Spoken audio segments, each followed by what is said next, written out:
ሃይ እንዴት ናችሁ? ሰላም ናችሁ? ሰሞኑን ኢሳይያስ 53ን ሳነብ አንድ በጣም የገረመኝን ክፍል ላካፍላችሁ ብዬ ነው። እዚህ ቁጥር 9 ላይ ምን ይላል መሰላችሁ? ሙሉውን ክፍል በጣም ደስ የሚል ክፍል ነው፣ እንድታነቡ ተጋብዛችኋለሁ። ግን ቁጥር 9 ላይ ያለችውን ብቻ አነባለሁ። ከክፎች ጋር መቃብሩን አደረጉ፣ ከባለጠጎችም ጋር በሞቱ፣ ሆኖም ግፍን አላደረገም ነበር፣ በአፉም ተንኮል አልተገኘበትም ነበር ይላል። እና ሳንቡ በጣም ነበር የገረመኝ። ለምን ገረመኝ መሰላችሁ? ጌታ ኢየሱስ በእንግር ላይ ሲኖር በቃ ሰው መሆኑ ራሱ ለሱ መዋረድ ነበረ። ደግሞ የተወለደው ራሱ በምን ነበረ? በበረት ነበረ። ከዛስ ሞቱ ደግሞ ልክ ወይ የነገስታትን ሞት ወይ ምናምን አይደለም የመረጠው። ሞቱ ደግሞ ከማጋ ነበር? ከክፎች ጋር ነበር፣ ከባለጠጎች ጋር ነበር ይላል። በጣም ነበር የገረመኝ። ከዛ ደግሞ ሆኖ ግፍን አላደረገም ነበር፣ በአፉም ተንኮል አልተገኘበትም ነበር ይላል። ይህንን ሁሉ የሆነው በቃ ለኔ ነው። ይህንን ሁሉ የሆነው ላንቺ ነው፣ ላንተ ነው። ተጨነቀ፣ ተሰቃየ፣ አፉን አልከፈተም። ለመታረድ እንደሚነዳበት ጠቦት በሸላቾቹ ፊት ዝም እንደሚል በግ እንዲሁ አፉን አልከፈተም ይላል።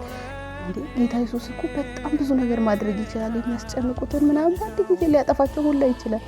ግን ያንን ሁሉ ኃይሉን ያልተጠቀመው ዝም ያለው እንደሚታረድ ጠቦት የተነዳው እና የሄደው ለማን ነው? ለኔ ነው፣ ላንተ ነው፣ ላንቺ ነው።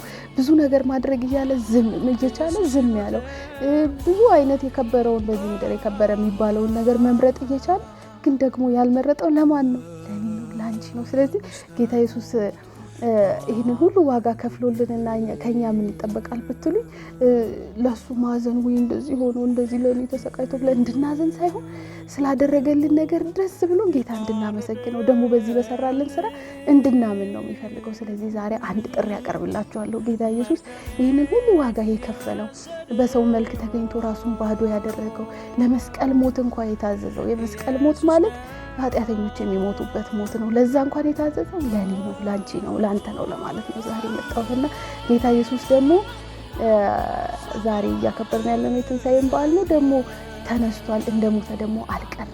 ደግሞ መነሳት ብቻ አይደለም፣ ተመልሶ ደግሞ በደመና የወጉት ሁሉ እያዩት ደግሞ ተመልሶ ይመጣል እና ያኔ አልሰማንም አላየንም እንዳትሉ የሱ የሆኑትን ደግሞ መልሶ ከሱ ጋር ይወስዳል።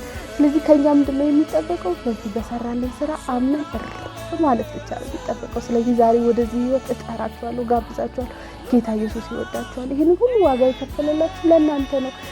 ስለዚህ ይህንን አምናችሁ ብትቀበሉ ደግሞ በእርሱ የሚያምን ሁሉ የዘላለም ህይወት እንዲኖረው እንጂ እንዳይጠፋ እግዚአብሔር አንድያ ልጁን እስኪሰጥ ዓለሙን እንዲሁ ወዷልና ይላል መጽሐፍ ቅዱስ። ስለዚህ በዚህ ስራ ብታምኑ ትድናላችሁ። በሚያምን ምን አይልበትም፣ አይፈረድበትም ይላል። በዚህ ስራ ያላመነ ግን መቼ ተፈርዶበታል መሰላችሁ? ነገ አይደለም የዛሬ 10 ዓመት ይፈረድበታል አይደለም፣ አሁን እንኳን በፍርድ ውስጥ ነው ያለው ነው የሚለውና ከዚህ ፍርድ እንድታመልጡ በተሰራላችሁ ስራ እርፍ እንድትሉ ጌታ ኢየሱስን እንደ ግል አዳኛችሁ አድርጋችሁ ልትቀበሉ ጥሪን አስተላልፋለሁ። እወዳችኋለሁ። ጌታ ኢየሱስ ይወዳችኋል።